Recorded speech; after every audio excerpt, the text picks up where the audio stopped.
నమస్కారం ఫ్రెండ్స్, నేను మీ journalist Suranna. My humble request, దయచేసి పూర్తిగా విన్న తర్వాత కామెంట్ చేయండి. మధ్యలో విని సగం సగం విన్నవారు కామెంట్ చేయకండి. సిర్పూర్ నియోజకవర్గంలో రచ్చరంబోల అవుతుంది. ఏంటి ఆ రచ్చరంబోల అంటే, మాజీ ఎంపీపీ డుబ్బుల నానయ్యట మొత్తం ప్రజల భూముల్ని కబ్జా చేసుకొని అతని పేరు మీద కావచ్చు, అతని కుటుంబ సభ్యుల పేరు మీద కావచ్చు రాసుకుంటున్నాడట అనే వార్తలు వినిపించాయి. సాక్షి పేపర్లో వచ్చిన కథనాన్ని లైవ్లో చదివి అటు నానయ్య గారికి, అటు మాజీ ఎమ్మెల్యే కోనేరు కోనప్ప గారికి, అటు బాధితులకు ముగ్గురు కాల్ చేయడం జరిగింది.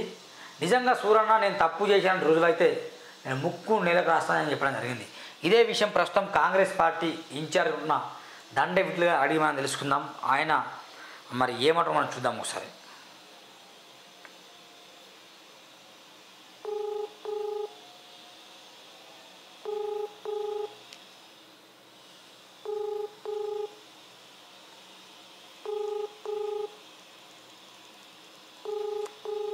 హలో, నమస్కారం విఠల్ సార్. నేను జర్నలిస్ట్ సూరన్న మాట్లాడుతాను. సూరన్న చెప్పండి. ఇది మన కాంగ్రెస్ పార్టీలో ప్రస్తుతము మీరు ఇన్ఛార్జ్ ఉన్నారు సిరిపూర్లో. డుబ్బుల నాణ్య మీద అంటే ప్రజల భూములను కబ్జా చేస్తున్నాడు, మొత్తం ప్రజలకు ఇబ్బందికరంగా ఉన్నాడు అని చెప్పేసి బాగా వైరల్ అవుతుంది ఈ మధ్య. ఏమో, నేను నా దృష్టికి అయితే రాలేదన్న. ఇంకా అంటే మీ దృష్టికి రాలేదండి? ఇది నా దృష్టికి రాలే ఇంకా. అవునా? అదే మరి అంటే మీరే ఎట్లా మీరు బాగా విపరీతంగా పర్యటన చేస్తారా? పేపర్లో వస్తుంది, వీడియోలు వైరల్ అవుతున్నాయి.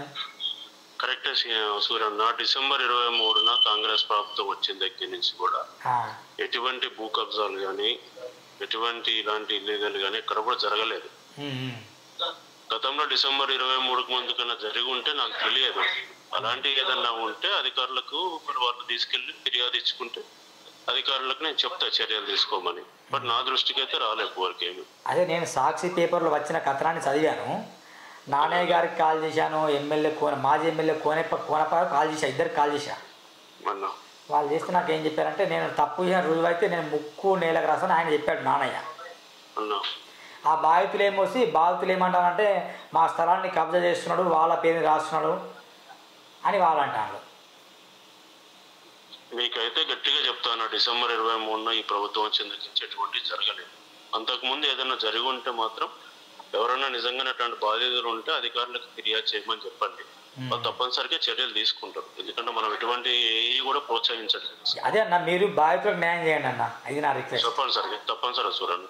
Okay, thank you Suresh. Right. MLC దండవిట్ల గారు ఏమనంటే తప్పకుండా తన దృష్టికి రాలేదట ఇంతవరకు. డుబ్బుల నానయ్య విషయం, ఆయన కబ్జా చేసిన విషయం ఆయన దృష్టికి రాలేదట.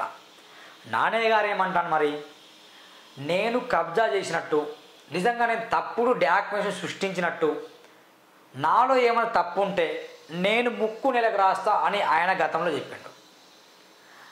బాధితులేమో వాట్సాప్ గ్రూపులలో వైరల్ చేస్తాను ఏమని, నానయ్య గారు కబ్జా చేసిండు, ఖచ్చితంగా న్యాయం మాకు జరగని వాళ్ళు చేస్తాము. ఈ విషయం ఇంతవరకు ఎమ్మెల్సీ దండే వీటికి తెలియదట.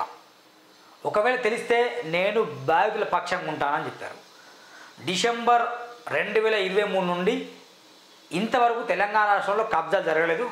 గతంలో జరిగి ఉండొచ్చు, అవి నా దృష్టికి వస్తే మాత్రం నేను వదిలిపెట్టాలని ఆయన చెప్తాను. లెట్స్ చూద్దాం ఏమవుతుందో. Thank you very much, bye. చూద్దాం ఎవరిది నిజం ఎవరిది అబద్ధం.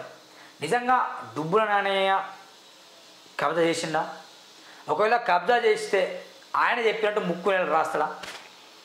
కబ్జా చేయకపోతే ఎందుకని బాధితులు అతని వెంట పడుతున్నాడు? ఏమన్నా తన వెంట రాజకీయ కుట్ర జరుగుతుందా అనే విషయాలు మరిన్ని వార్తలు విత్ ఇన్ షార్ట్ పీరియడ్లో నేను సిరిపూర్ నియోజకవర్గంలో పర్యటిస్తున్నప్పుడు లైవ్లో బాధితుల్ని, అదే లైవ్లో డుబ్బుల నానయ్య గారిని వాళ్ళ ఆఫీస్ కూడా వెళ్తాను, నానయ్య గారితో కూడా మాట్లాడతాను, బాధితులతో కూడా మాట్లాడతాను. నేను చర్చా వేదిక పెట్టేసి ఖచ్చితంగా నిజాలంటూ తెలియజేస్తాను. మిత్రులారా చూడండి. Thank you very much, bye.